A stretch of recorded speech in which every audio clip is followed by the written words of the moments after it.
No ar, Faixa Livre, rádio jornalismo de verdade, a informação de primeira qualidade, a interpretação e os comentários das notícias, entrevistas, o contraditório.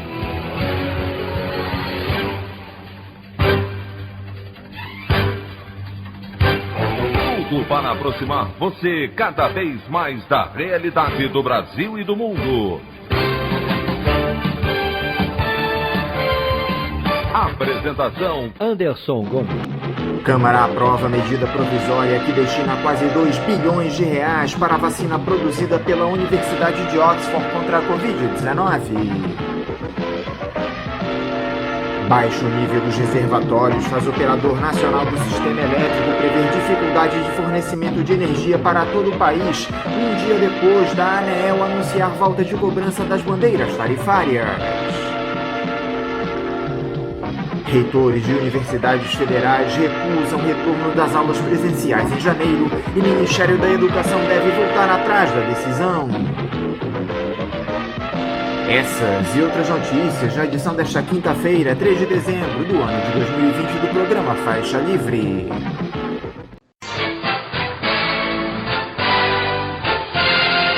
O comentário de Anderson Gomes.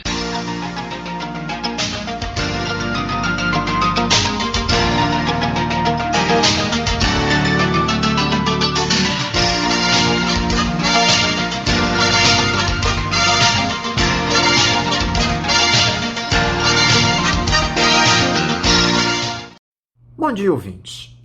A Agência Nacional de Energia Elétrica, a ANEEL, anunciou na noite da última terça-feira a reativação das bandeiras tarifárias nas contas de luz, revogando um despacho do mês de maio, onde mantinha as contas em bandeira verde, ou seja, sem custos adicionais para o consumidor até o fim do ano.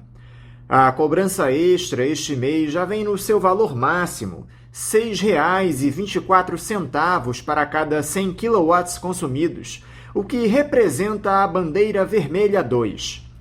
A diretoria da agência reguladora, por intermédio do relator da proposta, Efraim Pereira da Cruz, alegou, abre aspas, afluências críticas, fecha aspas, nos principais reservatórios do país, no Sudeste, Centro-Oeste e Sul, além de deterioração nos meses de outubro e novembro, o que teria levado ao acionamento de termoelétricas, pressionando o custo de geração de energia no país diante de uma oferta adversa.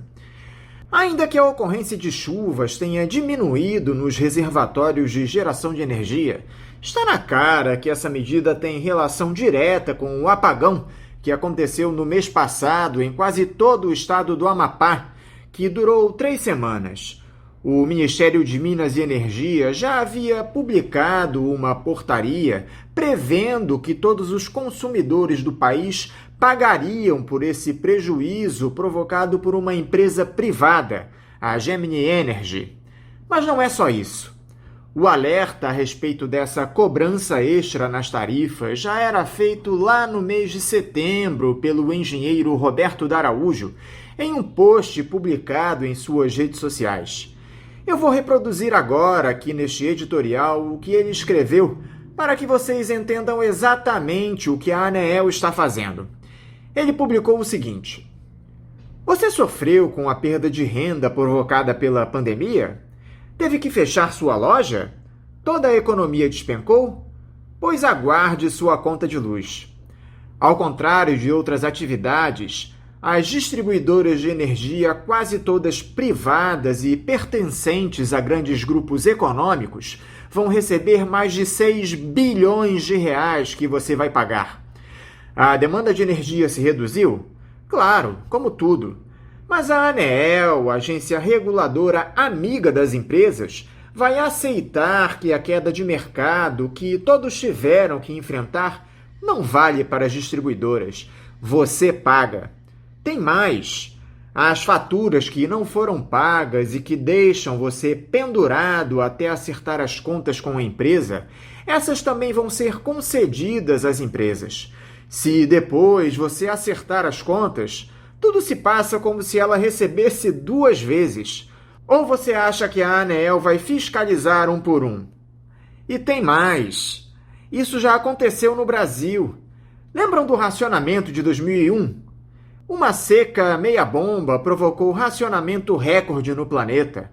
Como agora o consumo se reduziu. O que aconteceu? Aumentos de mais de 30% para as distribuidoras. E tem mais. A associação que representa esse grupo econômico ainda faz ameaças. Querem mais compensações e avisam a ANEEL que, se não ocorrerem, não vai haver investimento. Assim, na cara de pau. A Agência Internacional de Energia já avisou. O Brasil é vice-campeão de preços caros de eletricidade. Conseguiram fazer isso num país com 70% de energia de rios. Esse é o Brasil que você vive. Se fosse só esse absurdo, seria tranquilo. Mas a lista é infinita. Portanto, prepare-se para pagar. A opinião do Faixa Livre. Bandeirantes, 1360. Estamos apresentando Faixa Livre. Voltamos a apresentar Faixa Livre. Estamos de volta, ouvintes, com o início da edição de hoje do programa Faixa Livre, que tem na sua produção a jornalista Celeste Sintra, auxiliada pela também jornalista Natália Moraes, tendo no comando do áudio o Francisco. Meu bom dia a todos. E meu bom dia também a você, que pode aqui participar nos enviando mensagens eletrônicas para o endereço ouvinte@programafaixalivre.com.br ou ainda registrando suas participações diretamente nas nossas redes sociais. No Facebook, nossa página é o Programa Faixa Livre. No Twitter e no Instagram, para deixar o seu recado, basta seguir os perfis @PGMFaixaLivre. Lembrando que as participações por telefone estão inviabilizadas, pois durante o período da pandemia do novo coronavírus, nosso programa está sendo gravado no dia anterior à sua veiculação. Pedimos desculpas aos nossos ouvintes que costumam interagir conosco desta forma, mas foi a maneira encontrada pela equipe do Faixa Livre para mantê-los informados sobre o que acontece no país e no mundo com essa nossa visão crítica, e ao mesmo tempo preservando a saúde dos profissionais que levam o programa ao ar. O Faixa Livre pode ser acompanhado também pelo nosso aplicativo para celulares com sistema operacional Android. O nome do aplicativo é Programa Faixa Livre. Os ouvintes também têm acesso à transmissão pelo nosso site, o www.programafaixalivre.com.br, ou pela página da Associação de Engenheiros da Petrobras, a AEPET, uma das nossas entidades patrocinadoras, no www.aepet.org.br. Para quem perdeu alguma das edições ou quer ouvir novamente o Faixa Livre, os áudios das entrevistas e editoriais estão disponíveis no nosso podcast, nos aplicativos Spotify, Deezer e Castbox. E dando início às nossas entrevistas, eu cumprimento o sociólogo, professor aposentado da Universidade Federal do Rio de Janeiro, a UFRJ, e secretário executivo do ISER, Ivo Lesbopan. Ivo Lesbopan, bom dia! Bom dia, Anderson. Bom dia, ouvintes do Faixa Livre. Ivo, muito obrigado por você estar aqui conosco mais uma vez no Faixa Livre. Ivo, ainda que o segundo turno das eleições municipais tenha se dado no último domingo, nós ainda estamos sob o efeito do pleito nas cidades do país. Análises a respeito do resultado das urnas têm pipocado por todos os cantos. Eu gostaria de saber a sua leitura a respeito das escolhas dos eleitores brasileiros. O que essas eleições mostraram para a gente, na sua opinião, Ivo? As eleições mostraram muita coisa, Anderson. Em primeiro lugar, houve uma frase do Luiz Werneck Viana analisando as eleições logo depois do primeiro turno, e disse alguma coisa parecida com isso. Foi um banho de saúde na política brasileira. E eu não sei se nós podemos dizer que foi tudo isso, mas eu entendo o que ele quer dizer. Eu vou dar a minha interpretação em relação a isso. Saímos daquele clima em que Bolsonaro e bolsonarismo comandavam o país totalmente. Essas eleições não foram comandadas por Bolsonaro, né? Os candidatos que ele apoiou, a maioria não conseguiu se eleger, quem se elegeu, elegeu mal, não teve apelo, e quem apelou, como aqui no Rio, Crivella apelou para se eleger graças ao apoio de Bolsonaro, não adiantou nada. Então, saiu-se desse clima, que voltamos a um clima em que há política, né? Há debate, há candidatos e adversários em disputa, mas não um grupo que está no poder e os inimigos que não estão nele. Esse clima caiu nessa eleição, né? O bolsonarismo, esse tipo de bolsonarismo saiu fora. Sei perfeitamente que não podemos dizer que Bolsonaro está fora da política, em absoluto, né? Uma coisa é a eleição municipal, outra coisa é a eleição nacional.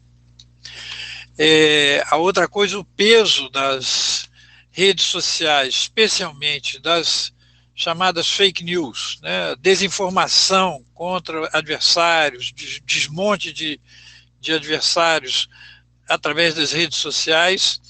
E isso não teve de jeito nenhum o peso que teve nas eleições de 2018. A meu ver, acho que isso ainda precisa ser analisado pelos especialistas. Uma foi que as próprias plataformas, a pressão da sociedade civil nos países, em nível internacional, não apenas no Brasil, mas nos países, e aqui também, pressionaram as plataformas, Facebook, WhatsApp, Google, etc., assim por diante, a controlarem mais essas inverdades que estão saindo.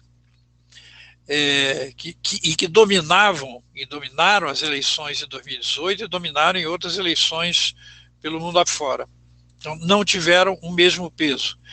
Continua a haver, continua a influenciar, mas não tiveram o mesmo peso.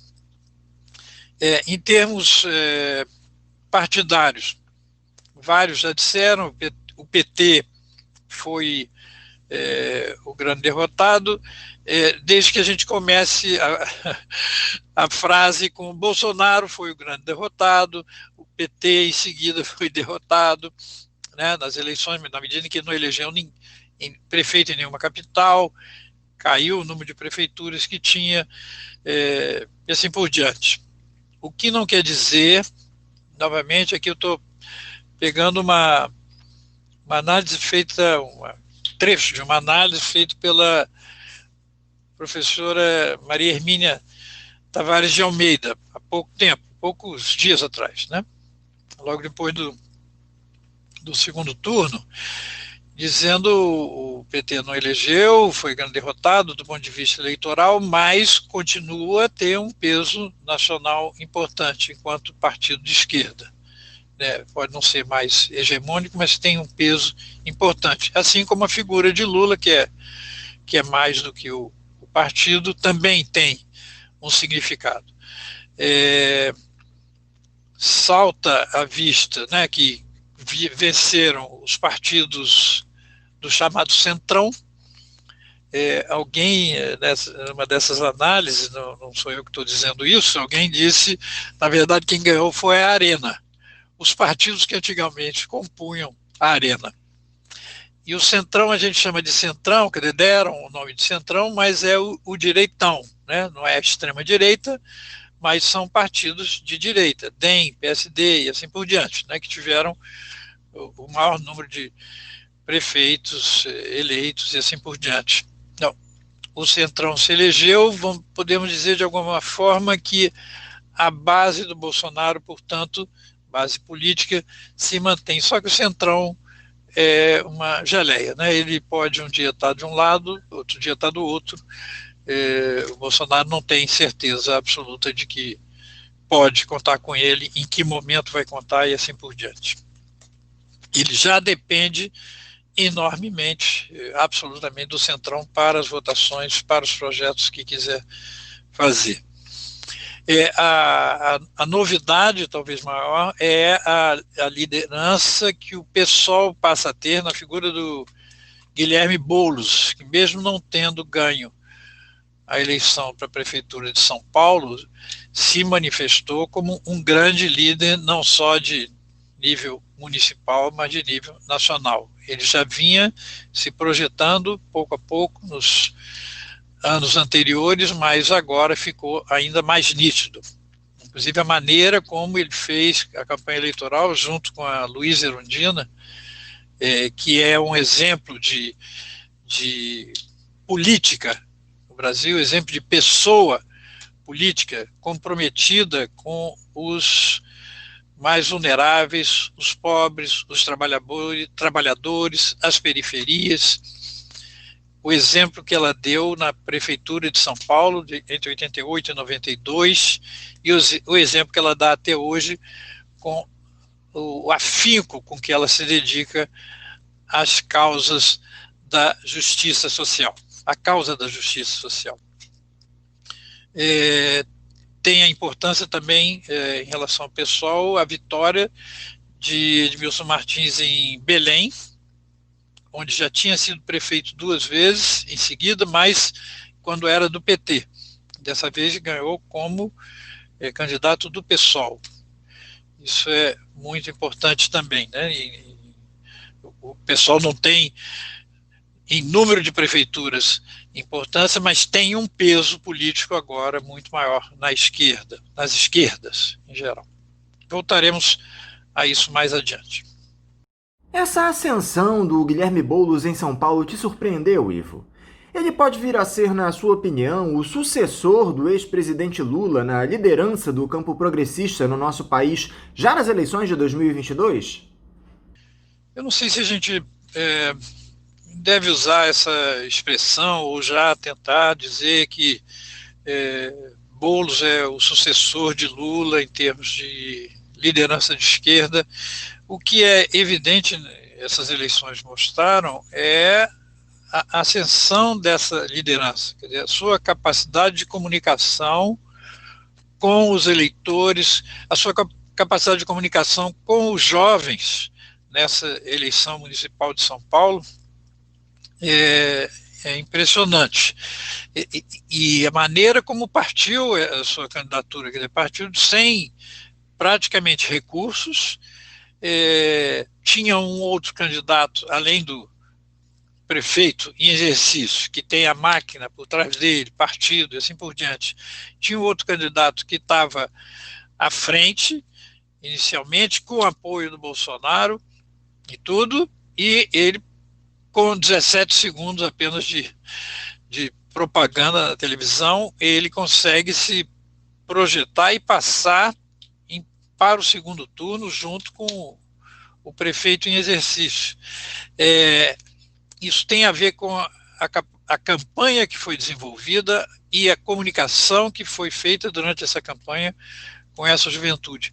E o significado, né, a coerência do seu trabalho prévio, do seu trabalho enquanto liderança do movimento dos trabalhadores sem teto.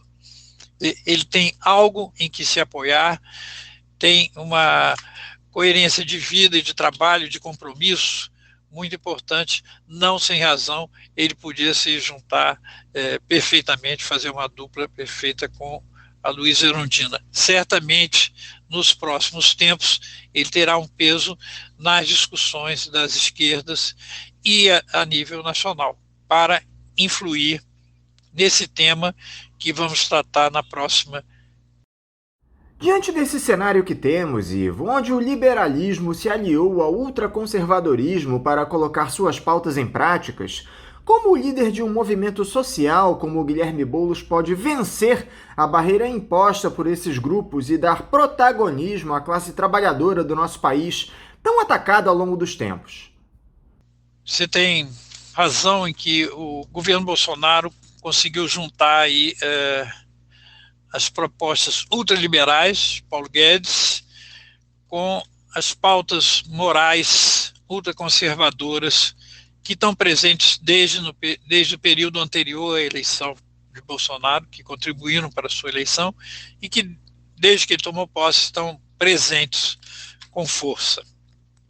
Embora essas eleições tenham mostrado que essa pauta moral e esse ultraliberalismo não contribuem necessariamente para as eleições. Quer dizer, houve uma redução do peso dessa pauta moral nessas eleições. Eu dizia antes que o candidato aqui do Rio de Janeiro para a prefeitura, Crivella, bispo da Igreja Universal, que usou muito durante a campanha, especialmente no segundo turno, a utilização de fake news, desinformação em relação ao outro candidato, mentindo sobre o outro candidato, vai se aliar com o PSOL e fazer campanha pela pedofilia nas escolas.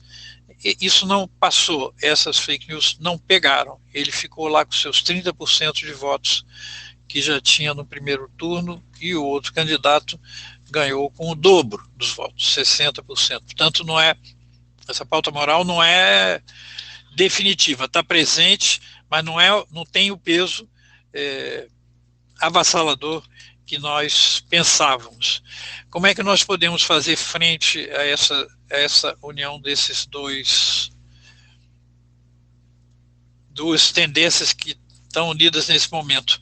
Uma é que não basta lutar para ganhar eleições, não basta. Nós temos de ter propostas, e propostas concretas que sejam críveis pela maioria da população, que as pessoas possam ser convencidas disso. Estou citando aqui, me baseando, né, no artigo do Antônio Martins, diretor do site Outras Palavras, recém-publicado, onde ele dizia: a gente tem pelo menos 3 coisas pelas quais nós temos de lutar claramente. Um é pela renda básica de cidadania. Em outras palavras, nesse momento, lutar pelo auxílio emergencial no valor de R$600, que foi isso que segurou até agosto, setembro, a população mais vulnerável.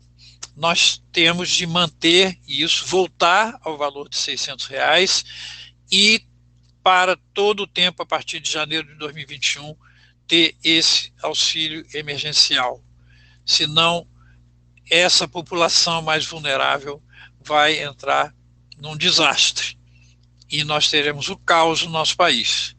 Parece ser isso que o governo e seu ministro da Economia querem. Nós temos de propor uma saída para isso. Um segundo ponto é a revogação da emenda constitucional 95, isto é, a lei do teto dos gastos, aquela que impede o aumento, por exemplo, dos recursos para a saúde em plena pandemia, que não tem nenhum sentido em qualquer outro país do mundo manter uma lei que reduz os gastos com saúde quando você está numa crise do tamanho da pandemia, que já matou no Brasil mais de 170 mil pessoas e já atingiu 6 milhões de pessoas, contaminou 6 milhões de pessoas. Isso inviabiliza a saúde, inviabiliza os recursos para a saúde. Nós temos de derrubar essa emenda constitucional. Nenhum país do mundo, fora o Brasil, adotou uma lei tão drástica contra a maioria pobre da sua população, a maioria trabalhadora da sua população. Países que já adotaram medidas semelhantes foi por 5 anos. O Brasil adotou essa medida por 20 anos. Quer dizer, até 2036, nós estaremos com essa lei ainda de pé, reduzindo recursos para saúde, educação e assistência. Ela tem que ser derrubada. As esquerdas, quem defende a cidadania nesse país, quem defende a democracia, quem está preocupado com a maioria da população, tem que defender isso. E defender o investimento em políticas sociais, um investimento cada vez maior em políticas sociais, particularmente saúde, educação, assistência. É impossível continuar a viver assim, com essa degradação social que nós estamos assistindo nesse momento. Se nos unirmos em torno de propostas bem concretas e defendermos isso na população com amplitude para convencer a maioria, nós temos alguma chance frente a essas propostas ultraliberais e ultraconservadoras. Eu queria um comentário seu, Ivo, a respeito dessa saída do prefeito do Rio de Janeiro, Marcelo Crivella, pela porta dos fundos nas eleições municipais, após sofrer uma derrota acachapante para o Eduardo Paes. O bispo licenciado da Igreja Universal sempre se mostrou uma figura controversa, que parecia ter um plano de poder aqui no Rio. Ele, que foi eleito dizendo que iria cuidar das pessoas, passou os 4 anos do mandato atendendo às demandas do seu grupo religioso. Como é que você observa essa derrota do Crivella nas eleições, Ivo? E o que ela representa para a política aqui da capital fluminense? A derrota do Crivella, a derrota acachapante do Crivella, era mais que esperada, sobretudo mais que desejada. Nós nunca tivemos um prefeito tão ruim assim no Rio de Janeiro. Um prefeito que destruiu a cidade como ele destruiu. O que tinha de bom feito por governos anteriores, ele tirou, né? Ou reduziu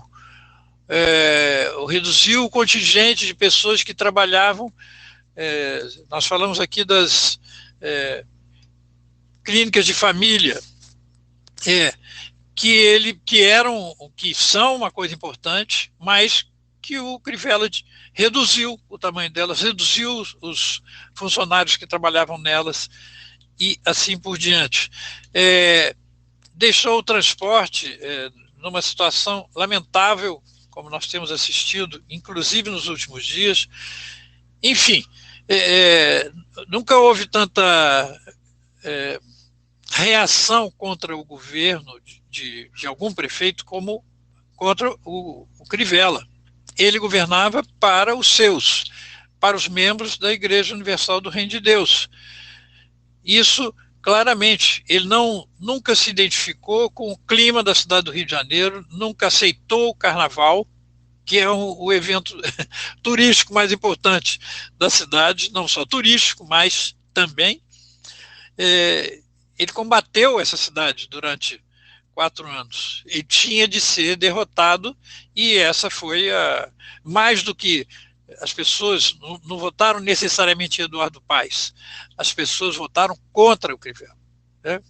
Eduardo Paes também tem lá um monte de defeitos, um monte de falhas, nós sabemos, vamos ter de fazer pressão sobre ele, vamos ter de fazer oposição ao governo Eduardo Paes, mas era fundamental que o Crivella fosse derrotado, que jamais se permitisse manter um desgoverno como esse que estava tendo no país. Veja bem, isso é uma revelação importante. Já falei anteriormente, a pauta moral não ajudou esse candidato. 2, o apoio do Bolsonaro não ajudou esse candidato, né? 3, o grupo religioso dele, boa parte pode ter votado nele, mas todos os evangélicos não votaram nele. Ou seja, não existe, isso é uma análise que tem sido feita já há algum tempo pela Magali Cunha, que é uma socióloga que estuda a questão da religião e da política, particularmente dos evangélicos. Não existe uma só posição evangélica, não tem um bloco monolítico evangélico, tem evangélicos com diferentes posições e, conforme o tema, com diferentes opções. Então, nesta eleição também não foram todos com o Crivella, uma parte rejeitou o que ele dizia, a pregação que ele fazia. Agora pode-se recomeçar fazendo uma política, diria, entre aspas, normal, ou seja, tem candidatos, tem adversário, tem situação, tem oposição, tem jornais, tem imprensa livre, pode-se debater, pode-se não concordar, pode-se fazer política, e não o modo como estava sendo feito a gestão a indigestão que estava sendo feita na Prefeitura do Rio de Janeiro. Agora, saindo do campo regional e passando para o âmbito nacional, Ivo, o Jair Bolsonaro tem se mostrado dia após dia um personagem absolutamente inepto para ocupar a presidência da República. Pelo menos os eleitores impuseram uma derrota ao ex-capitão nessas eleições municipais. Quase nenhum candidato que ele apoiou saiu vitorioso no pleito. Esse revés do bolsonarismo, Ivo, pode representar de fato uma decepção dos brasileiros com relação à retórica do chefe do executivo, ou isso não passa de um acidente de percurso? O desgaste do presidente se ampliou, na sua opinião? Bolsonaro, sem dúvida, é inepto, incompetente, mais do que incompetente. Uma coisa que espanta nesse governo é que ele não tem políticas, né? Ele toma algumas medidas, exceto, nós vamos falar daqui a pouco, a parte da política econômica, mas ele não tem políticas a serem desenvolvidas, política para a área de educação, política para a área de transporte, política para assistência. O que ele está fazendo até hoje é uma frase que ele disse no terceiro mês de governo, quando ele visitou os Estados Unidos. Ele disse uma frase que, quando eu vi, eu tenho repetido essa frase para as pessoas saberem quem ele é.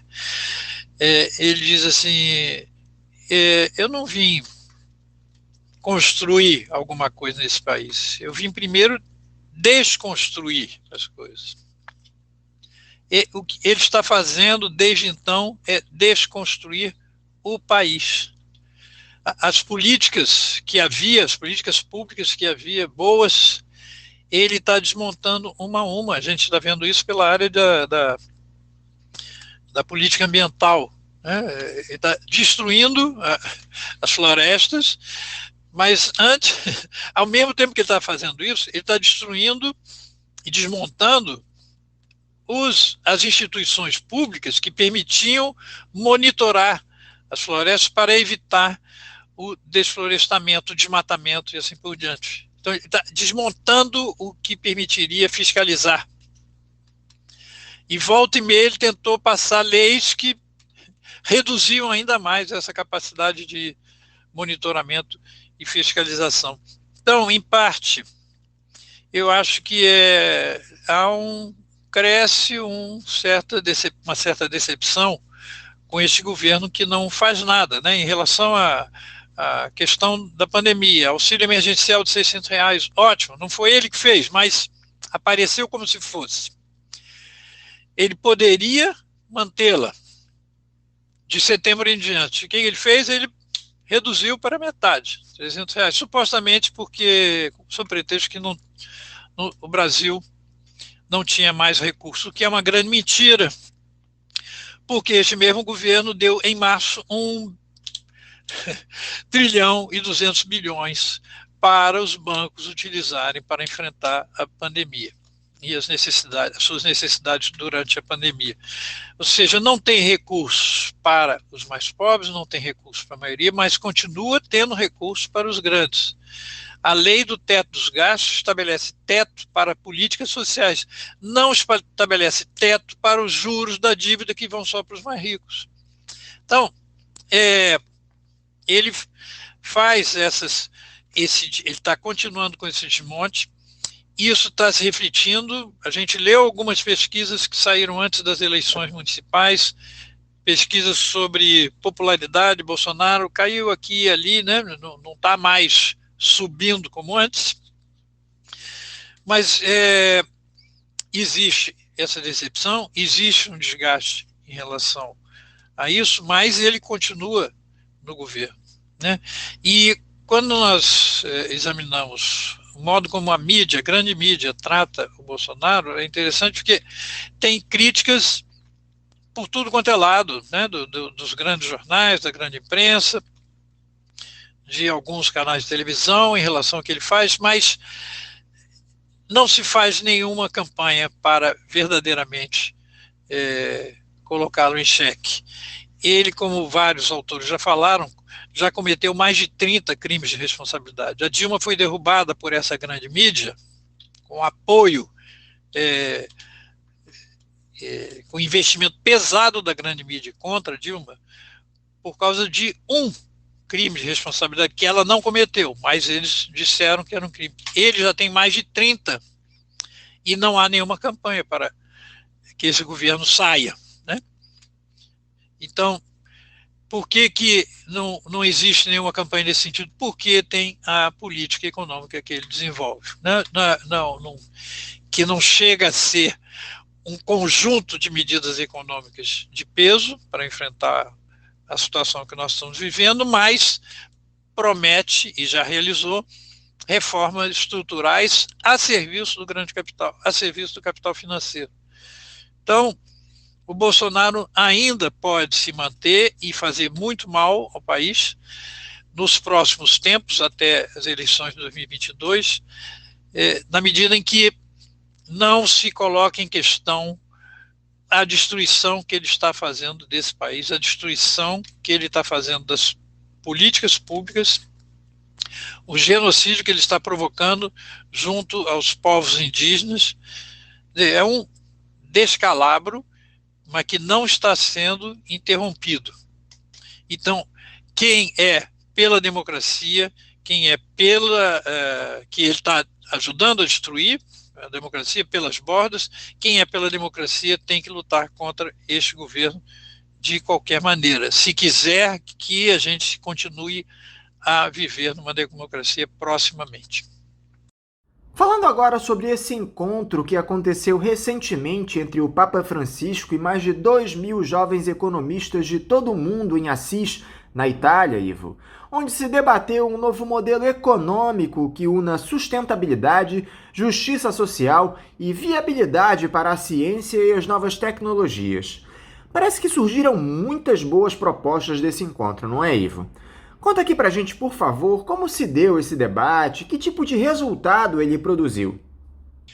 Economia de Francisco é um evento, uma iniciativa tomada pelo Papa Francisco, visando reunir jovens do mundo inteiro para pensar uma outra economia, né? Pensar uma nova economia diferente dessa que está aí.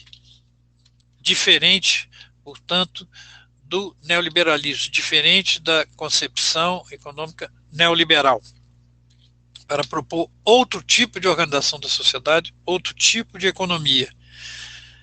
Claro que o ideal para pensar isso são os jovens que trazem o novo. Ele não é um evento que dispensa os mais velhos de ajudar, tem vários assessores experimentados que estão ajudando também. Entre esses assessores, uma economista, professora de Universidade da Inglaterra, London School of Economics, Kate Hayworth, que publicou no ano passado um livro chamado Economia Donut, que é justamente uma proposta de economia diferente da que está aí. Uma economia voltada para atender às necessidades da população, especialmente dos mais vulneráveis, dos trabalhadores, atender às necessidades, realizar o bem comum e, ao mesmo tempo, atender às exigências da natureza, as exigências da Mãe Terra, para não destruir a terra da qual nós dependemos para viver. Esses dois elementos estão presentes nessa proposta dela, e ela é uma das palestrantes dos 3 dias em que ocorreu esse evento virtualmente, 19, 20 e 21 de novembro. Ela era uma das palestrantes. Também, o que é importante desse evento, só uma observação, a economia de Francisco não é por causa do nome do Papa, mas é por causa do nome do santo, né? São Francisco, uma economia pensada a partir da visão dele, da concepção dele, que primeiro que se fez pobre para viver entre os pobres e, ao mesmo tempo, tinha uma relação com a natureza, de comunhão com a natureza, né? Muito importante. E a ideia era fazer esse encontro presencial em Assis, que é a cidade de origem de Francisco, São Francisco, e que seria em março de 2020. Depois foi transferido para novembro e depois foi repensado como evento virtual, deixando o presencial possivelmente para se realizar em novembro de 2022, se houver condições de saúde, condições sanitárias para isso. O que foi importante nessa, o que tem de importante nessa proposta? O Papa já vinha nas encíclicas anteriores que ele publicou, especialmente na Alegria do Evangelho, Evangelii Gaudium, e na Laudato Si, sobre a questão ambiental, a questão ecológica, a ecologia integral. Em ambas essas encíclicas, ele foi duro, fez uma crítica duríssima à economia que nós estamos vivendo atualmente, a economia dominante hoje no mundo.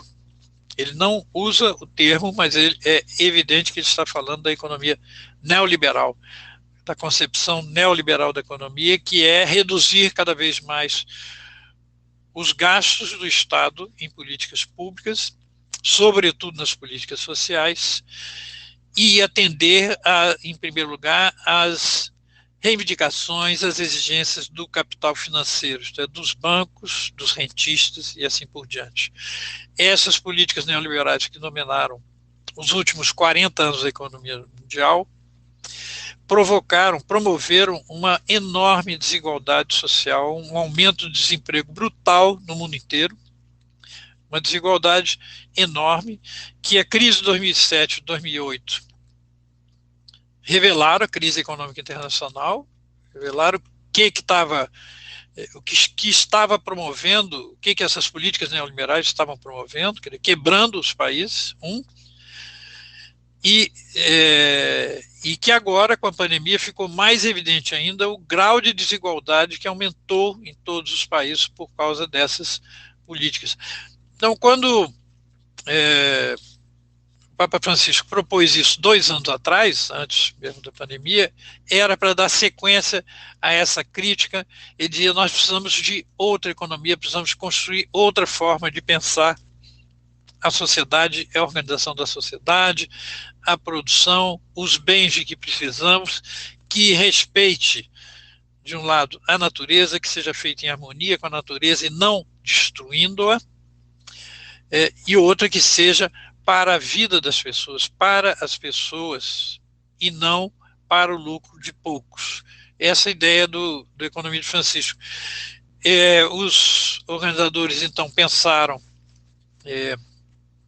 em dividir as temáticas em 12 temáticas, eles chamaram isso de 12 aldeias, cada temática sendo abordado por um grupo dos participantes. Eu estava lendo há pouco o relato de um dos coordenadores de um grupo desse, que tinha 200 jovens participando do debate sobre a questão como pensar a empresa num outro tipo de economia. Um novo tipo de empresa que seja fundamentado no bem da sociedade e não apenas para o lucro dos seus donos. O que esse evento provocou no mundo inteiro, antes mesmo de se realizar, foi uma articulação grande das pessoas que já estavam pensando ou já estavam desejando contribuir de alguma forma para pensar um outro caminho, que não esse destruidor do neoliberalismo.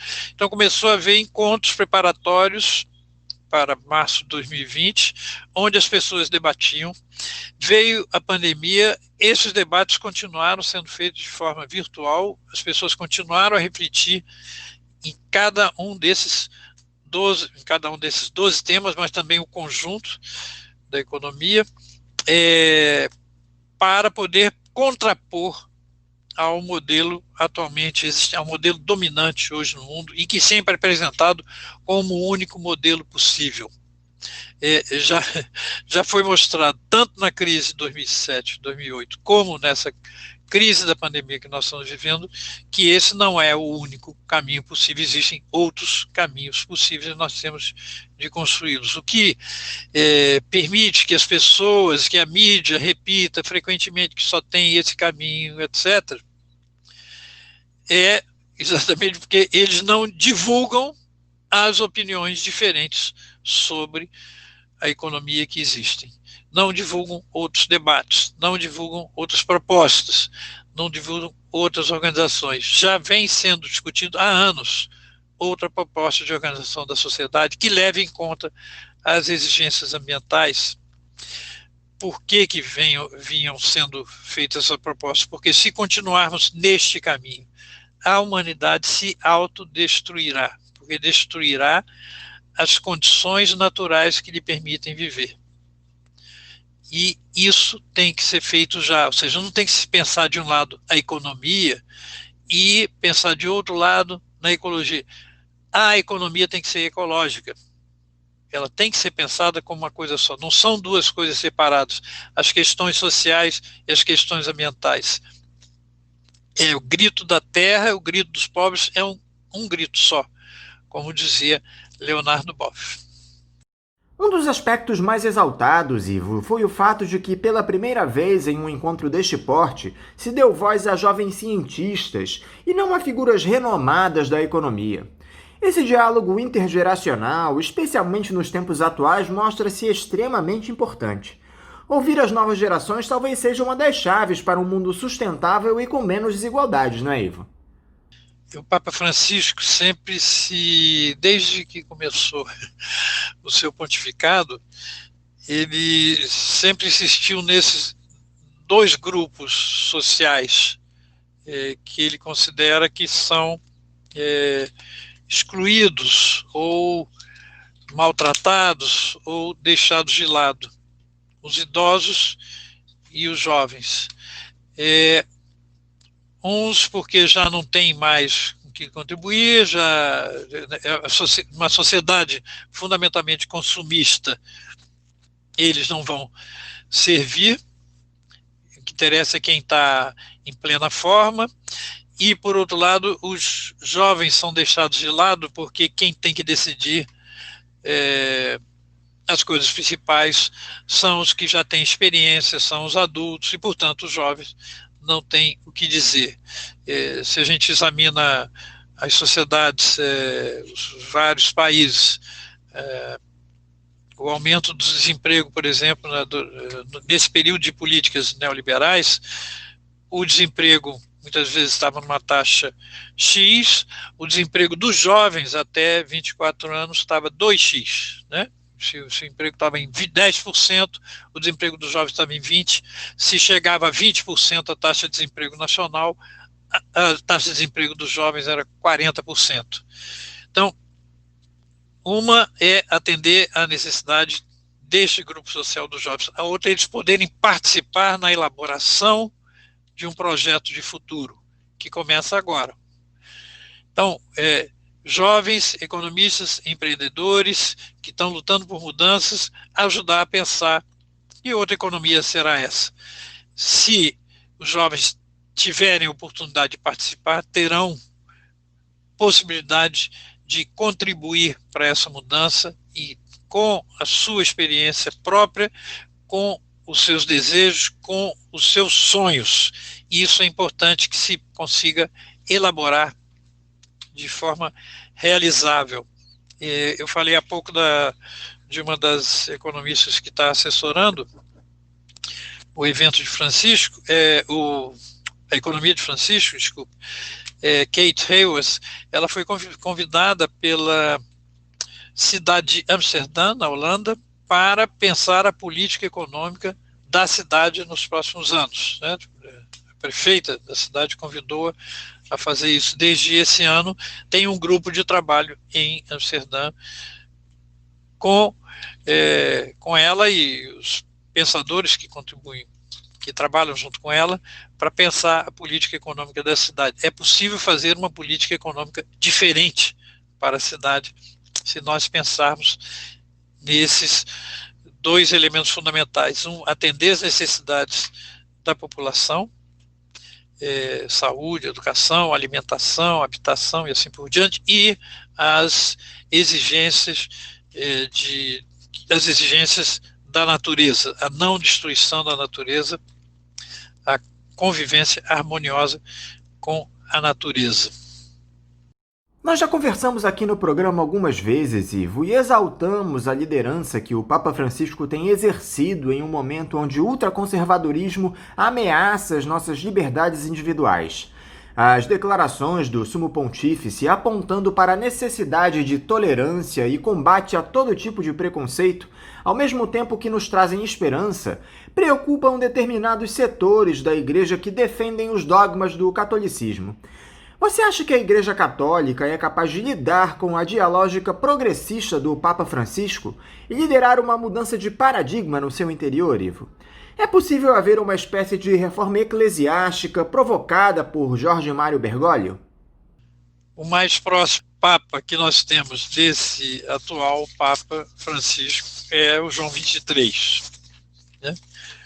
Papa que, para vocês lembrarem, João XXIII foi eleito com a morte de Pio XII em 58.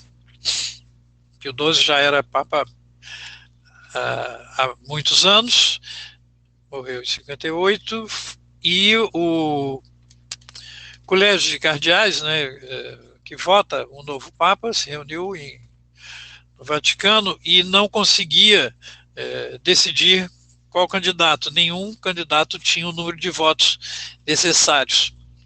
Então, um grupo de cardeais convenceu os demais, né, que se votasse num cardeal que era um pouco mais velho, né, e os outros estavam entre os mais velhos, Roncalli, e porque ele duraria pouco, fariam um governo de transição, e no próximo conclave que eles fizessem, eles poderiam eleger um Papa que eles gostariam mais. Seria um Papa de transição, não teria muito...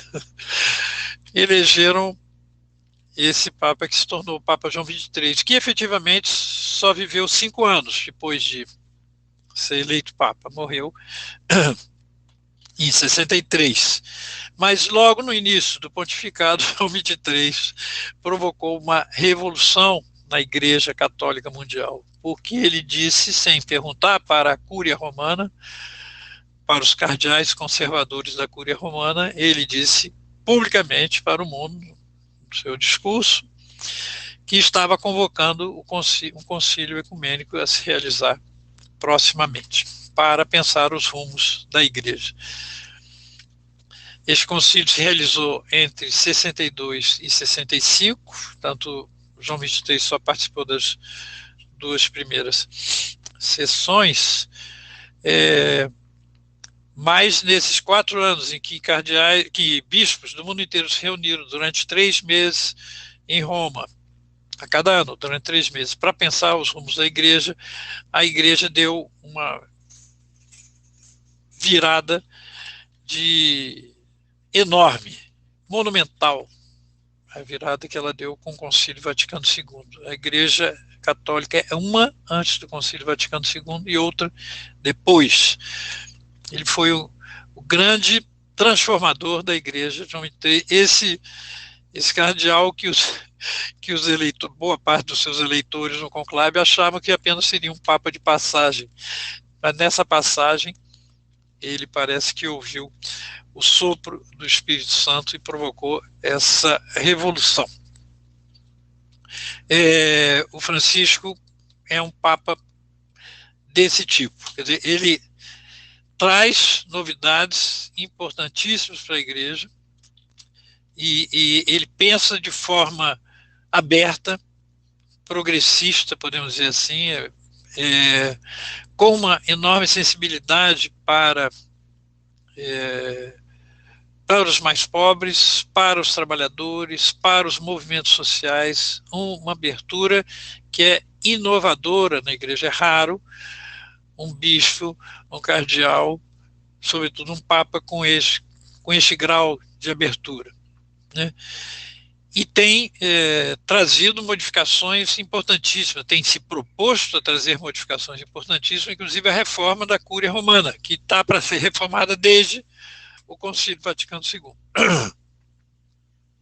Então, essas propostas novas que Francisco traz, que não são nada, vamos dizer assim, excepcionais, se você não é católico de longa data, não está acostumado com as tradições da igreja, você diria, está defendendo coisas que são normais, quer dizer, respeitar, por exemplo, os homossexuais, aceitar a união de homossexuais. Isso, no mundo normal, é difícil para os bolsonaristas, mas no mundo, em geral, se aceita cada vez mais. Na igreja, isso é uma frase desse tipo, aceitar a união dos homossexuais é uma coisa absolutamente inovadora.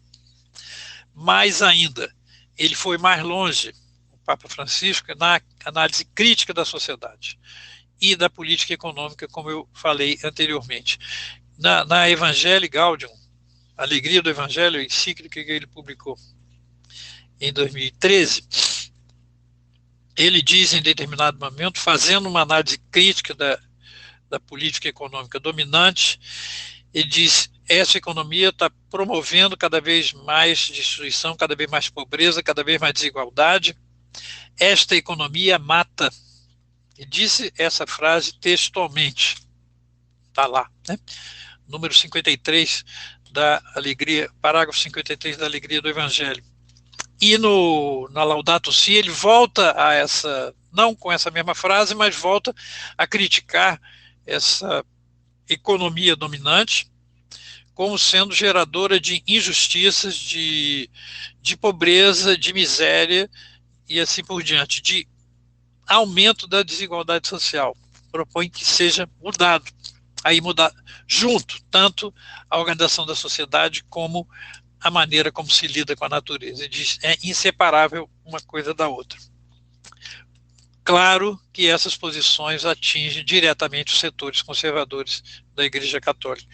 É mais fácil os católicos conservadores se unirem com evangélicos conservadores do que com esse Papa. Isso é muito curioso que esteja ocorrendo hoje. Os setores conservadores preferem estar com outro de outra religião, coisa que era impensável décadas atrás. Agora já é possível. É porque eles se opõem a esse tipo de posição que o Francisco defende, que é uma sociedade de novo tipo, uma economia de novo tipo que atenda às necessidades das pessoas, especialmente das maiorias, uma economia que seja ecológica, que atenda também às necessidades, que respeite os limites da natureza. É extremamente difícil para os setores conservadores. Não é à toa que existe uma campanha dos setores conservadores católicos, que inclui bispos também, contra ele, né? Que é uma coisa incrível isso que está ocorrendo. Não acho que, você pergunta se é possível haver uma reforma eclesiástica, no que depender dos setores conservadores ela não ocorrerá, mas o Francisco vai em frente e ele tem o apoio das bases da igreja, os cristãos na base, em sua maioria, jovens e assim por diante, apoiam o que o Papa está fazendo. Sintonizam com o seu pensamento e a sua forma de ação, com a sua sensibilidade e com o seu desejo de reforma. Mas os setores conservadores mais velhos se opõem certamente a isso. Vai ser difícil, mas há coisas caminhando. Vamos ver onde é que vai dar. Ivo Lesbopan, muito obrigado por você dialogar conosco aqui no Faixa Livre. Eu te desejo um ótimo dia de trabalho e deixo aqui o meu abraço. Muito obrigado, Anderson. Muito obrigado ao pessoal do Faixa Livre. Obrigado por poder novamente participar deste debate. Conversamos aqui com o sociólogo, professor aposentado da Universidade Federal do Rio de Janeiro e secretário executivo do ISER, Ivo Lesbopan. Vamos agora ao nosso primeiro intervalo. Voltaremos daqui a pouquinho. Voltamos a apresentar Faixa Livre. Já voltamos, ouvintes, e agora eu saúdo o economista do Instituto por Direitos e Igualdade, José Luiz Fevereiro. José Luiz Fevereiro, bom dia. Bom dia, Anderson. Bom dia a todos os ouvintes do Faixa Livre. Agradeço o convite e espero poder responder, ao conjunto de questões e de dúvidas que estão postas sobre a situação econômica que vivemos hoje. José Luiz, muito obrigado por você novamente conversar aqui conosco no Faixa Livre. José Luiz, a Celeste pautou aqui pra gente uma entrevista sobre a situação da economia no nosso país em tempos de novo avanço da pandemia, mas não dá pra gente deixar de falar antes a respeito do resultado das eleições municipais. Primeiro, eu gostaria de uma análise sua mais ampla a respeito do que os eleitores decidiram nessa eleição, por favor. Olha, o resultado mais significativo das eleições, mais relevante, é o dos grandes centros, em particular a região sul e sudeste, onde muito claramente o bolsonarismo sai derrotado, com exceção de Vitória, mas derrotado no Rio, derrotado em São Paulo, derrotado em Porto Alegre, e mostra que há uma recuperação do peso das esquerdas, né? Fazendo uma conta muito rápida, o PT e o PSOL, que juntos tinham eleito 35 vereadores nas capitais do Sul e Sudeste em 2016, esse ano elegeram 45, sendo 23 do PSOL e 22 PT. Isso mostra que, embora tendo perdido as eleições em Porto Alegre e São Paulo, há uma recuperação do peso da esquerda nos grandes centros da região Sul e Sudeste, que foram bastiões sólidos da vitória do Bolsonaro em 2018. Essa avaliação de que a esquerda foi a grande derrotada nessas eleições é correta, na sua opinião, José Luiz? Ainda que o Partido dos Trabalhadores tenha perdido uma série de prefeituras, o campo progressista não se resume ao PT. A mídia tenta emplacar a versão de que a esquerda foi derrotada. Na verdade, se nós compararmos o resultado eleitoral com as expectativas da última semana, a sensação é de que não atingimos aquilo que esperávamos. Mas a eleição não pode ser comparada com expectativas, ela tem que ser comparada com resultados anteriores. E, novamente, se voltarmos a 2016, veremos que em 2016 a esquerda disputou o segundo turno em 12 cidades, 7 com PT, 3 com o PSOL e 2 com PCdoB. Perdeu as 12. Agora, em 2020, a esquerda disputou 18 prefeituras em segundo turno. Das 18, venceu em 5. É evidente que o resultado não é bom, mas está muito longe de ser uma derrota. Ao contrário, mostra uma recuperação de peso em importantes cidades. Mesmo cidades onde a esquerda perdeu no segundo turno, como São Paulo, Porto Alegre, obteve resultados bastante expressivos. Eu quero lembrar, por exemplo, que a última vez que a esquerda venceu uma eleição em Porto Alegre foi no ano 2000. E agora a Manuela Dávila teve 46% dos votos. E isso está muito longe de ser considerado uma derrota política. A narrativa de tentar colocar a esquerda como a grande derrotada está ligada ao projeto de colocar como única alternativa ao bolsonarismo a direita liberal, que no manual de redação da Globo é chamada de centro. O que se tenta emplacar é, bom, a esquerda está fora do jogo, a esquerda morreu, e, portanto, o que resta é apoiar uma direita que come com garfo e faca para enfrentar o bolsonarismo. Essa narrativa, ela não é neutra, ela não é isenta, ela serve a esse propósito político. E ela tem que ser rechaçada. Se a esquerda não teve a vitória que sonhávamos, que queríamos, mas com toda a certeza ela saiu das cordas, ela ampliou o seu peso nos grandes centros, que é o que conta. Não, para mim, não tem a menor relevância do ponto de vista das eleições de 2022 ter perdido a prefeitura de alguma cidade com 10 mil eleitores, 15 mil eleitores. Isso não conta do ponto de vista da disputa nacional. As eleições em pequenos municípios, elas são fulanizadas e elas obedecem muito mais a uma lógica de quem está a favor e contra o aparato do governo do Estado. Aquilo que reflete mudança na opinião pública são as cidades médias e grandes. E aí é significativa a reversão do quadro em Contagem, em Diadema, em Juiz de Fora, em Mauá, onde a esquerda venceu, lugares onde o bolsonarismo tinha vencido, e o resultado muito expressivo de São Paulo. Levar uma liderança do Movimento Sem Teto ao segundo turno, que a esquerda não tinha ido ao segundo turno em 2016. Levá-la ao segundo turno e ter 41% dos votos não é um resultado de pouca monta.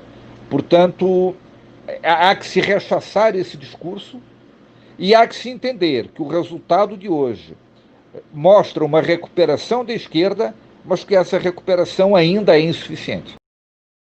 Tá na cara, José Luiz, que a mídia dominante tem total interesse nesse discurso de que a esquerda perdeu espaço, bem como a extrema-direita. Há um desejo enorme de se retomar a trajetória do neoliberalismo puro no nosso país, especialmente agora que essa direita travestida de centrão ganhou espaço. O mais impressionante é que eles colocam o PSOL e o próprio PT no extremo do espectro ideológico, justamente para dizer que o eleitor brasileiro deu um não para esse tipo de retórica. A existência de uma extrema-direita com base de massa coloca a direita tradicional brasileira no lugar que ela sempre sonhou, poder se apresentar como uma opção de centro. Porque o fato de existir, e isso é muito funcional para eles, uma força política que continua tendo, mesmo derrotada, continua tendo base de massa, faz com que campanhas como a do Covas e tal pareçam campanhas civilizadas, né? Na verdade, o discurso feito logo após a vitória de Bruno Covas em São Paulo, tanto por ele quanto pelo Dória, foi um discurso focado no enfrentamento a Bolsonaro. E isso tem uma lógica, é tentar colocar a direita como alternativa à extrema-direita. Esse é o projeto que está em curso e essa é a disputa neste terceiro turno que está em curso, né? Nós estamos vivendo hoje o terceiro turno, que é a disputa da narrativa. E nessa disputa, a direita, com seus aparatos mediáticos, busca construir, primeiro, a ideia que a direita não é direita, é centro. E segundo, que só esse centro, entre aspas, teria condições de derrotar Bolsonaro, porque afinal a esquerda está morta, né? Essa narrativa, ela busca viabilizar uma candidatura do campo da direita liberal, a ver ainda quem é, a Dória tenta ocupar esse espaço, e ela busca isolar a esquerda. Nós precisamos entender que é isso e entender que o debate sobre as narrativas não é um debate neutro. É um debate que tem a ver com a construção de alternativas ao bolsonarismo em 2022. E para nós é essencial construir uma alternativa ao bolsonarismo que seja também uma alternativa à agenda Paulo Guedes, a agenda liberal de desmonte do Estado e desmonte dos direitos sociais. O sucesso eleitoral do Guilherme Boulos em São Paulo, José Luiz, pode representar uma nova cara para o progressismo no nosso país? Você acredita que o líder do MTST conseguirá, bem como fez no segundo turno das eleições municipais, construir uma aliança de esquerda para disputar a presidência da República? Aliás, na sua avaliação, é necessário esse tipo de arranjo político? Guilherme Boulos sai das eleições de São Paulo projetado como uma grande liderança nacional. Mas eu quero recuperar a própria fala dele após a eleição domingo. Não é o momento, não é a hora de nós discutirmos nomes para 2022, mas é o momento de tentarmos viabilizar uma frente de esquerda, uma frente que possa assegurar a presença da esquerda no segundo turno. A grande disputa em 2022 vai se colocar em três grandes campos, né? Um campo, a extrema-direita, a reeleição de Bolsonaro. Um campo da direita, buscando se apresentar como centro. Um campo à esquerda, a ver ainda como se posicionará Ciro Gomes, que representaria, digamos assim, numa análise mais simplista, um setor da centro-esquerda. Esse cenário torna incerto qual será o segundo turno. E eu acho que é crucial a esquerda estar no segundo turno, porque o nosso problema não é apenas derrotar Bolsonaro, é derrotar Bolsonaro e derrotar a agenda liberal. É necessário construir uma campanha e uma chapa pela esquerda com um programa claramente anti-agenda liberal e anti-bolsonarista, que consiga chegar ao segundo turno e consiga chegar ao segundo turno em condições de vencer. Acho que o legítimo processo de autoconstrução partidária, que é legítimo para todos os partidos da esquerda, não deve se sobrepor a esta necessidade imperiosa. é absolutamente necessário que a esquerda construa uma alternativa programática anti-neoliberal e anti-bolsonarista que tenha condições de chegar ao segundo turno em 2022 e vencer a eleição. Ainda que 2022 esteja longe, José Luiz, já dá para apontar os prováveis favoritos ao cargo máximo da República após essa eleição municipal? Esse pleito delineou o que poderemos ter na sucessão no Palácio do Planalto? Olha, está muito claro que Bolsonaro disputará a reeleição pela extrema-direita. Haverá um nome pela direita liberal, que hoje Dória tenta ocupar esse espaço, mas há setores no próprio PSDB que apostam no Luciano Huck, falam também no governador do Rio Grande do Sul, enfim, haverá um nome nesse campo, né? Provavelmente Ciro Gomes não abrirá a mão de disputar a eleição, pelo menos tem se movimentado nesse sentido.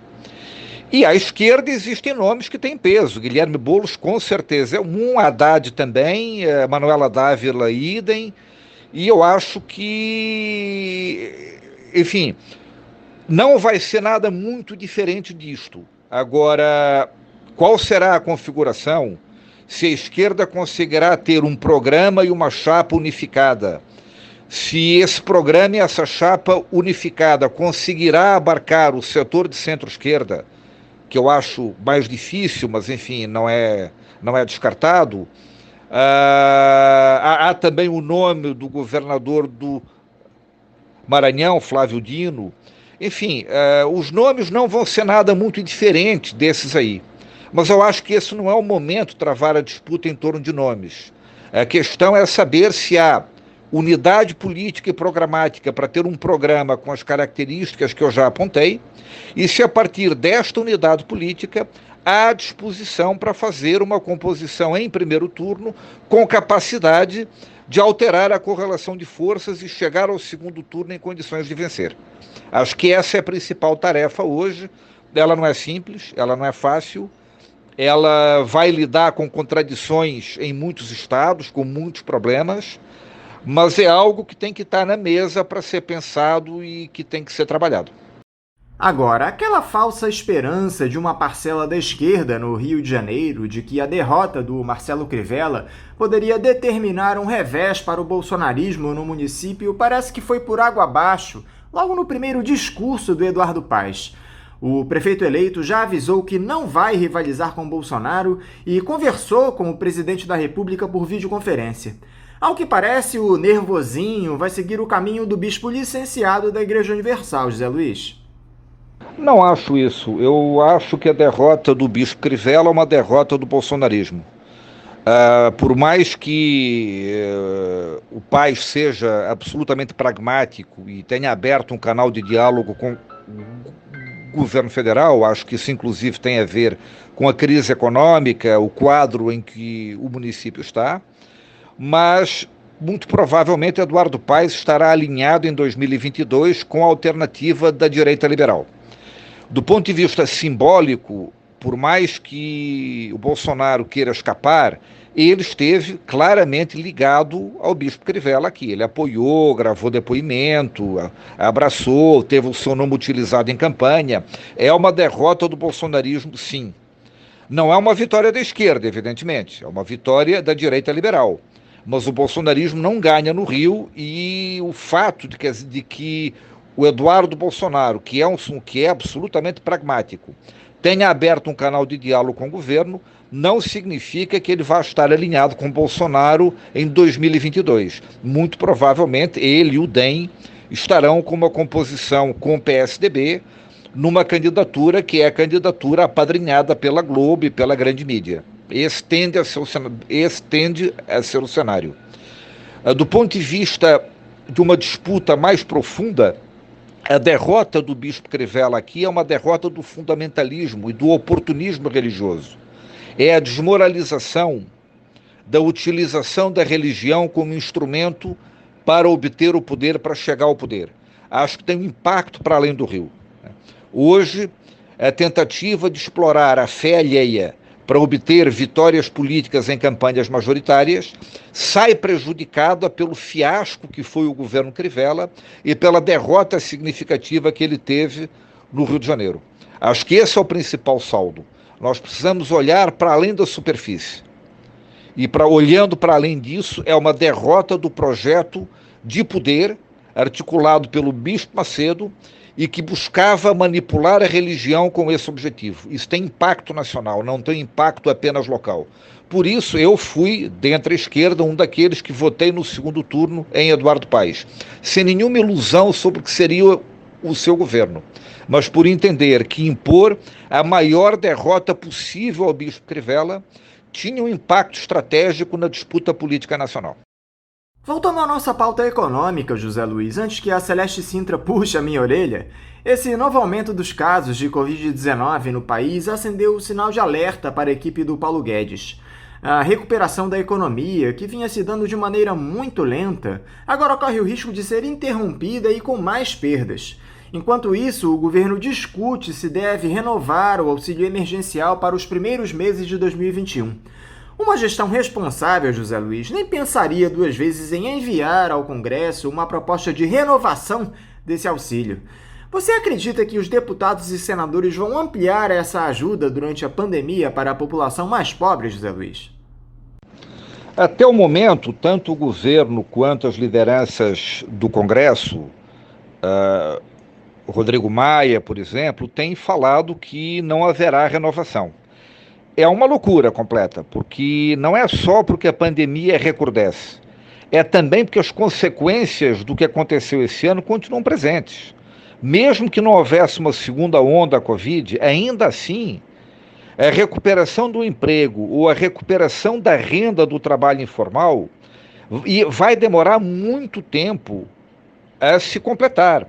E, portanto, mesmo que não houvesse uma segunda onda da Covid, era absolutamente necessária a manutenção do auxílio emergencial. O simples fato do auxílio emergencial ter sido reduzido já impactou significativamente o comércio, já impactou as vendas. A Black Friday foi um fracasso, foi um fiasco em relação às expectativas. Esse mês de dezembro, os aposentados já não receberão o 13º porque o receberam em junho. Portanto, haverá um Natal que provavelmente será o Natal mais pobre dos últimos anos, e as consequências sociais disso são significativas.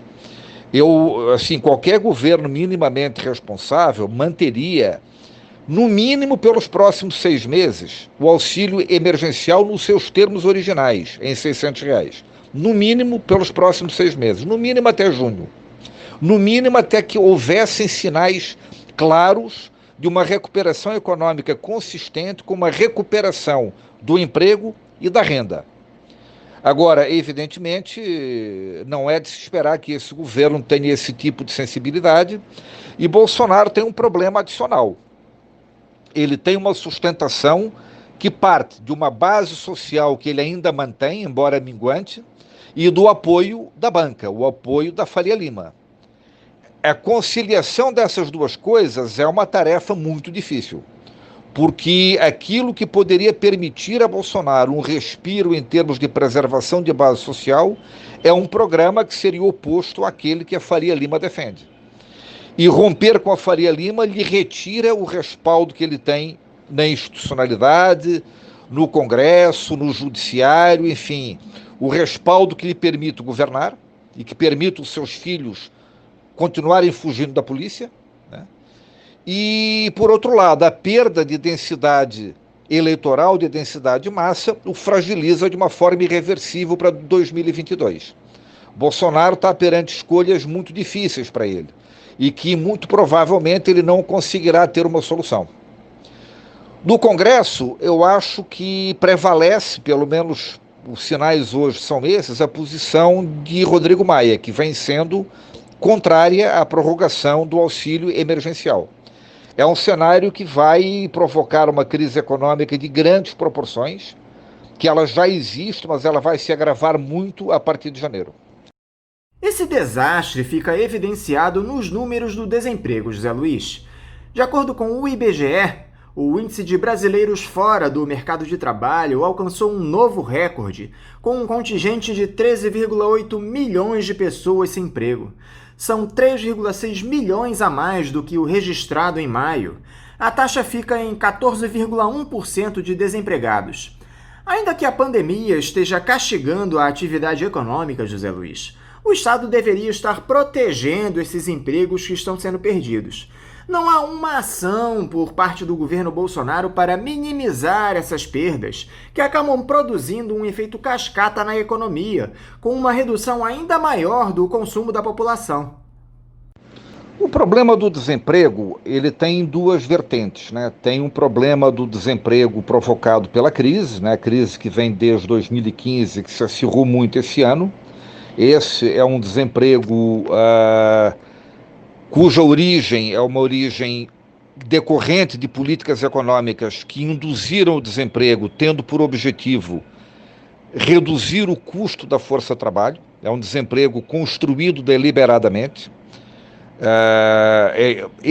As taxas de desemprego que o Brasil viveu 2015 em diante foram uma construção, foram um objetivo a ser buscado.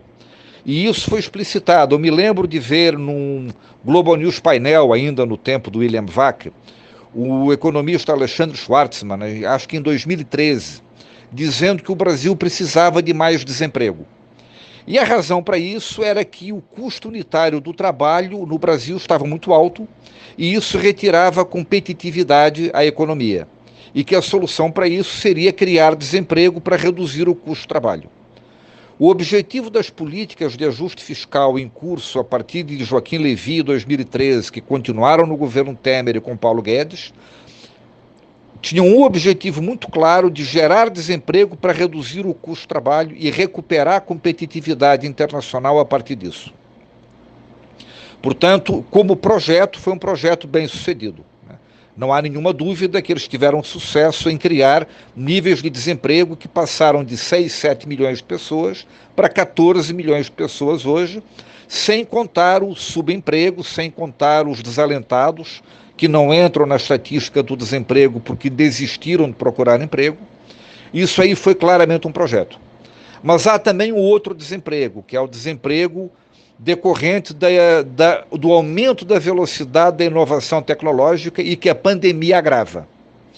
Há milhares, milhões de empregos destruídos na pandemia que não voltarão a existir ainda que a economia se recupere.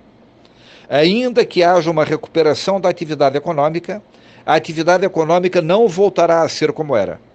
Isso vai afetar muito o setor de serviços, que é o que mais emprega, vai afetar muito o comércio, que hoje migrou muito para plataformas internet, virou muito o comércio à distância, acelerou muito um processo que já estava em curso, que é a redução do comércio físico e a sua crescente substituição pelo comércio online, que, se por um lado cria novos empregos, por outro lado destrói um número maior de empregos do que aquilo que cria, e isso será um fator também mais estrutural para ampliar o desemprego nos próximos anos. Nós precisamos ter um olhar no curto prazo, que é a necessidade de uma política econômica que retome o crescimento econômico, retome o desenvolvimento, com vistas a combater a parte do desemprego que diz respeito a uma atividade econômica baixa ou à subutilização dos fatores de produção. É inaceitável que não se entenda que o principal problema que o Brasil enfrenta é o fato de nós termos capacidade ociosa na indústria, de nós termos mão de obra disponível e nós não conseguirmos juntar as duas coisas e, portanto, retomar um patamar de produção mais elevado. Acho que esse tem que ser um objetivo central da política econômica. Mas isto não resolve o problema do desemprego estrutural decorrente da aceleração da velocidade das transformações tecnológicas. Isso exigirá outro tipo de política, que passa por uma discussão mais profunda sobre jornada de trabalho, sobre idade mínima para aposentadoria, sobre maior tempo de formação. Nós precisamos evoluir para uma sociedade onde as pessoas gastem mais tempo na infância, na adolescência e enquanto adultos jovens na sua formação e se aposentem mais cedo. Porque há, do ponto de vista estratégico, uma lógica de redução da demanda de trabalho. E nós temos duas opções pela frente a médio e longo prazo.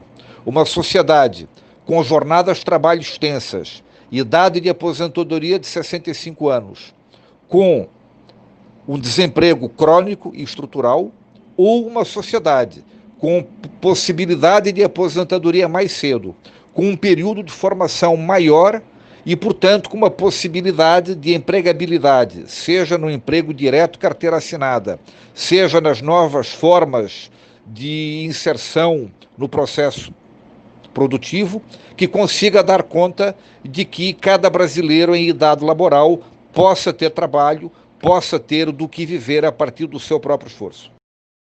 Até a Organização das Nações Unidas deu o alerta, José Luiz. A crise humanitária em 2021 será a maior desde a Segunda Guerra Mundial por conta dessa pandemia. De acordo com a ONU, há um risco real de que a vacina contra a Covid-19 chegue apenas para uma parcela rica do planeta e que milhões de pessoas ainda tenham de esperar meses ou anos para terem acesso ao imunizante. Essa operação de resgate, digamos assim, precisaria de 35 bilhões de dólares para atender as populações mais pobres. Você acredita que o Brasil terá condições de passar o ano que vem inteiro nesse estado de isolamento, José Luiz? Que tipo de risco a falta de uma vacina para toda a população pode oferecer à economia do nosso país? Olha, eu acho que isso vai dar uma crise política de grandes proporções. À medida que começar janeiro, fevereiro e as pessoas aqui começarem a ver que a vacinação está sendo feita em massa nos Estados Unidos, na Europa, na China, e que aqui ela não estará ocorrendo, isso vai dar uma crise política de grandes proporções. Uma coisa é a tolerância ao confinamento, ao isolamento social, num cenário que não há vacina. Mas no momento em que se houver a percepção por parte do povo, em geral, de que há vacina, que outros países a imunização começou em larga escala e que isso possibilita normalizar a vida, e que no Brasil isso não está sendo feito, porque o Brasil não participou dos processos de aquisição de vacinas lá atrás, porque não houve investimento público, porque não houve preocupação do Ministério da Saúde em garantir um programa e o acesso a vacinas com capacidade de imunização do conjunto da população brasileira no menor espaço de tempo possível, isso irá provocar uma crise política. Portanto, o que eu imagino é que a insatisfação em relação a isso vai obrigar a que se tome iniciativas no sentido de mudar esse curso. Eu estava vendo hoje cedo o Ministério da Saúde dizendo que a imunização começará para os maiores de 75 anos, pelos profissionais da área de saúde, comunidades indígenas, e falam as várias etapas e dizem que o total de vacinas será de 106 milhões. Ora, nós temos uma população de 210 milhões de pessoas. Não é razoável que o Ministério da Saúde apresente um programa de imunização que para na metade. Como assim? Eu até entendo que hajam prioridades, que se comece por determinados segmentos e que se siga para outros, e que haja um cronograma que tenha um determinado tempo. Mas qualquer planejamento que não inclua vacinar 210 milhões de pessoas não é politicamente tolerável, não é algo minimamente aceitável. E eu acho que isso não será aceito. Acho que nós teremos uma crise em função disso.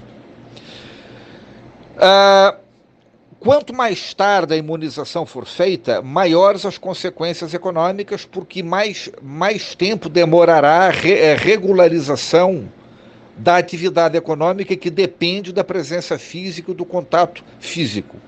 Portanto, isso tem implicações econômicas, não tem implicações apenas em termos de saúde, né? É necessidade de construir um plano de imunização que consiga imunizar o conjunto da população brasileira no menor espaço de tempo possível, tem consequências econômicas diretas. E, nesse momento, quer dizer, para além de todos os problemas que o governo Bolsonaro tem, está muito claro que é um governo absolutamente inepto. Nós temos cerca de 7 milhões de testes de Covid armazenados, parte deles vencendo agora em janeiro, porque o especialista em logística que assumiu o Ministério da Saúde não providenciou a logística necessária à sua distribuição aos estados e, consequentemente, foram comprados os testes e boa parte deles não poderá mais vir a ser usado. A outra coisa é os estoques absurdos de cloroquina que foram feitos e que, evidentemente, não terão utilidade alguma porque é um remédio fake, né? Assim, nós temos um governo inepto, um governo que, para além de ter substituído a ciência por interesses políticos, não vou nem falar por ideologia, que seria um exagero qualificar isso de ideologia, substituiu a ciência por interesses políticos de varejo. Nós temos também um dos governos mais incompetentes da nossa história. E eu estou dizendo isso não é porque eu quero ingressar na seleta lista feita pelo governo dos seus desafetos. Gostaria, mas não estou dizendo isso para me qualificar a entrar no seleto grupo de personalidades que mais batem no governo. Eu estou dizendo isso porque isso é um fato, né? Nós temos um governo, no fundamental, absurdamente incompetente do ponto de vista da gestão pública. Para terminar, José Luiz, nós tivemos a informação na última terça-feira da existência de uma lista produzida por uma empresa de comunicação para o governo federal com o nome de jornalistas e influenciadores que teriam de ser monitorados para o envio de esclarecimentos para eventuais equívocos que eles publicarem. Dessa lista constam os nomes do professor Nildo Ourix, do jornalista Luiz Nassif, do Guga Chakra e da Vera Magalhães, entre outros. Ou seja, continua a tentativa de intimidação do bolsonarismo a quem exprime a sua opinião contra o governo. Eu já falei aqui para a equipe do programa, José Luiz, que eu vou trabalhar duro para que o meu nome entre nessa lista. Anderson, no que eu puder ajudar você a entrar nessa lista, conte comigo. Assim, eu acho que essa lista tem que ser ampliada, porque é escandaloso que essa lista se resuma a 50 nomes, né? Não... Ou é uma demonstração de incompetência nossa, ou é um resultado de uma incompetência da agência que levantou esses dados e que produziu, enfim, um resultado pífio, né? Eu tenho fundadas expectativas que sejam muito mais do que 50 pessoas aquelas que cotidianamente desmontam a farsa que esse governo é, né? Que cotidianamente mostram ou tentam mostrar para o distinto público que esse governo é uma farsa completa, é um governo mais desqualificado, mais despreparado, mais autoritário, mais brutal que nós tivemos nas últimas décadas, né? Então, conte com a minha solidariedade. Eu considero realmente absurdo que você não tenha sido incluído na lista, considero uma injustiça, e acho que é absolutamente necessário que essa injustiça venha a ser corrigida, porque não é aceitável uma lista dessas ter tão poucos nomes, né? Assim, é preciso que eles trabalhem mais, é preciso que eles investiguem mais e elevem essa lista para 500 pessoas, 1.000, 5.000, enfim. Tem muito mais gente do que os 50 que foram listados aí, que têm se dedicado com afinco a ilustrar o que esse governo de fato é, por detrás das fake news, por detrás da fantasia, por detrás das mamadeiras de piroca, por detrás do terraplanismo que o rege, por detrás de toda a fantasia. Assim, isso é uma tarefa nossa e é também assim, uma ocasião para que a gente denuncie a inépcia desse governo. Não é possível que eles contratem uma agência e que essa agência só apresente 50 nomes. Isso é evidentemente malversação de recursos públicos, porque é um trabalho absolutamente insuficiente que essa agência fez, né? É necessário abrir uma CPI, talvez, para investigar quanto custou esse serviço, que localizou tão poucas pessoas, que tem se dedicado a mostrar o que esse governo de fato é, né? É mais uma demonstração de que esse é um governo absolutamente inepto. José Luiz, muito obrigado por mais essa oportunidade de diálogo aqui conosco no Faixa Livre. Eu te desejo um bom dia de trabalho e um forte abraço. Queria agradecer o convite, estou sempre à disposição. O Faixa Livre cumpre um papel fundamental de apresentar o debate sobre uma outra perspectiva que normalmente não tem muito espaço nos grandes meios de comunicação. E, como sempre, estou à disposição, agradeço o convite e agradeço a audiência. Conversamos aqui com o economista do Instituto por Direitos e Igualdade, José Luiz Fevereiro. Dentro desse processo de transição que vem ocorrendo no programa nos últimos tempos, os ouvintes que desejam ajudar a manter o Faixa Livre no ar devem passar a fazer as suas contribuições na conta em nome da Associação de Funcionários do BNDES, a AFBNDES, cuja agência é a do Banco Itaú, de número 1964, conta corrente 03004, dígito 1. Repetindo, Banco Itaú, agência 1964, conta corrente 03004, dígito 1. O CNPJ da AFBNDES para a realização dos depósitos de quem não é cliente do referido banco é o 33984-550-0001-41. Repetindo, o CNPJ da AFBNDES é o 33984-550-0001-41. Lembrando que todos os recursos depositados nesta conta são destinados exclusivamente ao financiamento dos custos do Faixa Livre. Para quem não conseguir anotar as informações referentes à conta, elas estão disponíveis no nosso site, o www.programafaixalivre.com.br, e nas nossas redes sociais, no Facebook, Twitter e Instagram. É importante lembrar que os ouvintes que têm depósitos agendados para a antiga conta da AEPET devem fazer a mudança do agendamento no seu respectivo banco. Repetindo mais uma vez a conta da AFBNDES do Banco Itaú, agência 1964, conta corrente 03004, dígito 1. Vamos agora a um novo intervalo. Voltaremos daqui a pouquinho. Voltamos a apresentar Faixa Livre. Estamos de volta, ouvintes, e agora eu cumprimento o advogado, membro da Anistia Internacional e da Frente Internacionalista dos Sem Teto, a FISH, André de Paula. André de Paula, bom dia. Bom dia, irmãos e irmãs. Eu espero que realmente tempos melhores venham, porque estamos vivendo um período de terror e ainda bem que existem programas como o Faixa Livre para esclarecer a população e não seguir a sanha mentirosa da maioria da imprensa que deturpa, distorce e mente a respeito dos acontecimentos, sempre beneficiando o interesse dos poderosos e mentindo contra os pobres e pequenos. André, muito obrigado por você mais uma vez dialogar conosco aqui no Faixa Livre.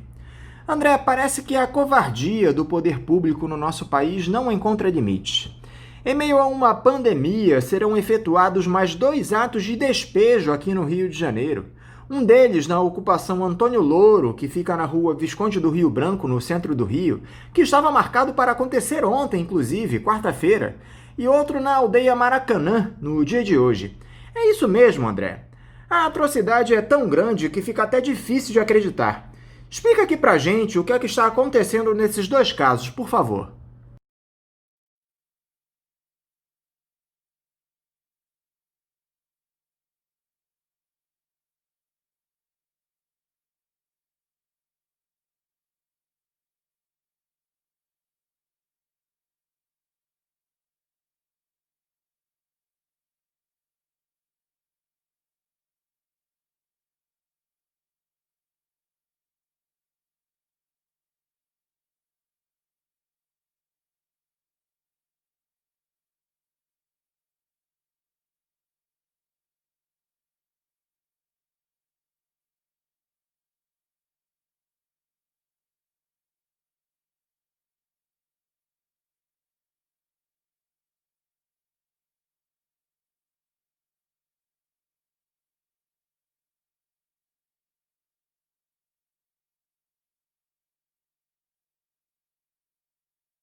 Agora, despejar esse pessoal eles querem, mas dar condições de moradia dignas para essas pessoas o poder público não deseja. Explica aqui para os nossos ouvintes, por favor, André, qual é o estado dos abrigos no estado do Rio de Janeiro? Os abrigos estaduais e municipais são verdadeiras pocilgas. Nem os porcos gostariam de lá estar. Não é? Tratam as pessoas com muito descaso, são péssimos, lotados, enfim, locais insalubres e indignos de moradia. Para encerrar, André, qual é a expectativa da Fiche para mais essa gestão do Eduardo Paes?